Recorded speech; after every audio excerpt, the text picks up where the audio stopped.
नमस्कार, मैं हूं अनुज। आज के मुख्य समाचार में आपका स्वागत है। भारतीय दूतावास का कर्मी पाक के लिए जासूसी में गिरफ्तार।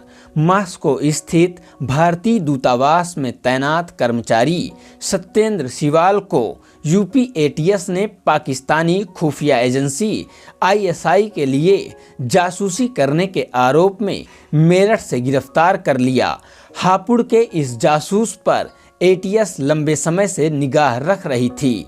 वह विदेश मंत्रालय में मल्टीटास्किंग स्टाफ यानी एमटीएस के रूप में सुरक्षा सहायक के पद पर तैनात था और 2 साल पहले डेपुटेशन पर मास्को भेजा गया था।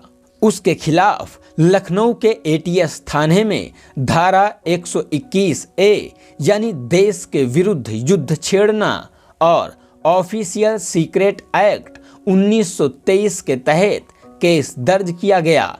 लखनऊ में ही विशेष अदालत में पेश कर एटीएस ने उसे 14 दिन के रिमांड पर ले लिया। वहीं सूत्रों के अनुसार विदेश मंत्रालय को सिवाल की गिरफ्तारी की जानकारी है और अधिकारी लगातार जांच एजेंसियों के संपर्क में हैं। अहम सूचनाएं पहुंचाता था पाक तक। एडीजी एटीएस मोहित अग्रवाल ने बताया कि सत्येंद्र आईएसआई के हैंडलर के रूप में काम कर रहा था। वह भारतीय दूतावास, रक्षा मंत्रालय, विदेश मंत्रालय और भारतीय सैन्य संस्थानों की सूचनाएं आईएसआई तक पहुंचा रहा था। इंटेलिजेंस व खुफिया विभाग की जांच में उसकी सच्चाई सामने आई। वह 2021 में डेपुटेशन पर मास्को के भारतीय दूतावास में तैनात था। इस बीच वह छुट्टी लेकर घर आया था। रविवार को एटीएस की टीम ने उसे मेरठ के गंगानगर स्थित कार्यालय बुलाया, जहां सारे साक्ष्य उसके सामने रखकर पूछताछ की गई तो उसने अपना अपराध स्वीकार कर लिया। एटीएस अधिकारियों के अनुसार मास्को पहुंचने के बाद से ही वह आईएसआई के चंगुल में फंस गया था और महत्वपूर्ण गोपनीय सूचनाएं व दस्तावेज उन तक पहुंचा रहा था। सेना की इंटेलिजेंस सूचना इकाई को यह जानकारी हुई तो उसने एटीएस से साझा की और आईएसआई से संबद्धता के साक्ष्य भेजे। इसके बाद एटीएस ने इलेक्ट्रॉनिक सर्विलांस व अन्य माध्यमों से जांच शुरू की तो महत्वपूर्ण सुराग मिले। एटीएस प्रभारी राजीव त्यागी ने बताया कि सत्येंद्र के पास से 2 मोबाइल, आधार कार्ड, पैन कार्ड व कुछ अन्य सामान बरामद किए गए हैं। 3 फार्मूलों पर काम कर रही है आईएसआई। पाकिस्तानी खुफिया एजेंसी इंटर सर्विसेज इंटेलिजेंस यानी आईएसआई भारत में जाल फैलाने के लिए 3 फार्मूलों पर काम कर रही है। इनमें धर्म की दुहाई व हनी ट्रैप के अलावा लोगों को पैसों का लालच शामिल है। आईएसआई के संपर्क में आए ज्यादातर जासूसों से पूछताछ में राजफाश हुआ है कि मुस्लिम समुदाय के युवाओं को धर्म के नाम पर भारत के विरुद्ध भड़काया जाता है। इसके बाद उनका ब्रेन वॉश करके उनसे जासूसी करवाई जाती है। बदले में उन्हें पैसे भी दिए जाते हैं। जो लोग कट्टरता के जाल में नहीं फंसते हैं उन्हें पैसों का लालच दिया जाता है।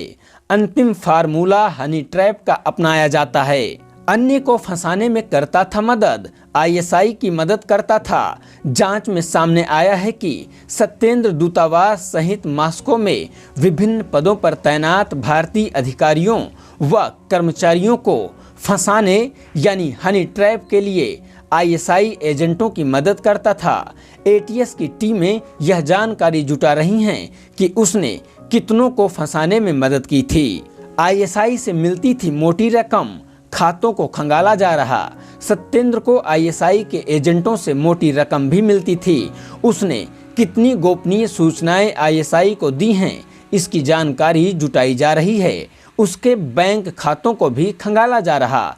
साथ ही परिवार के सदस्यों से भी पूछताछ की जा रही है कि वह हापुड़ में किन लोगों के साथ संपर्क में था। एटीएस व एसटीएफ की सक्रियता से कई जासूस गिरफ्तार।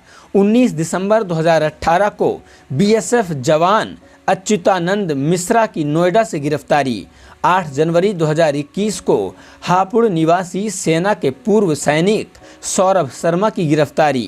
16 जुलाई 2023 को गोंडा से मोहम्मद रईस की गिरफ्तारी। 23 जुलाई 2023 को मुंबई से अरमान अली उर्फ सैयद व सलमान सिद्दीकी की गिरफ्तारी।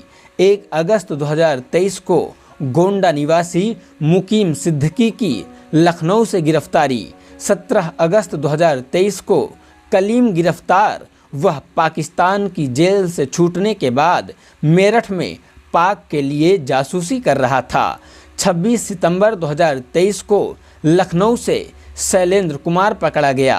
21 नवंबर 2023 को लखनऊ निवासी वसीउल्लाह पकड़ा गया। 26 नवंबर 2023 को लखनऊ से रियाजुद्दीन व पंजाब के अमृतपाल गिल की गिरफ्तारी। 3 दिसंबर 2023 को भारत नेपाल सीमा पर रुपुई डीहा से चीन के ली जिनमेई की गिरफ्तारी। सत्येंद्र को यूपी एटीएस ने मेरठ से पकड़ा। 6 माह से एजेंसियों की थी नज़र। मल्टीटास्किंग स्टाफ के रूप में सुरक्षा सहायक था आरोपित। आईएसआई के हैंडलर के रूप में कर रहा था काम।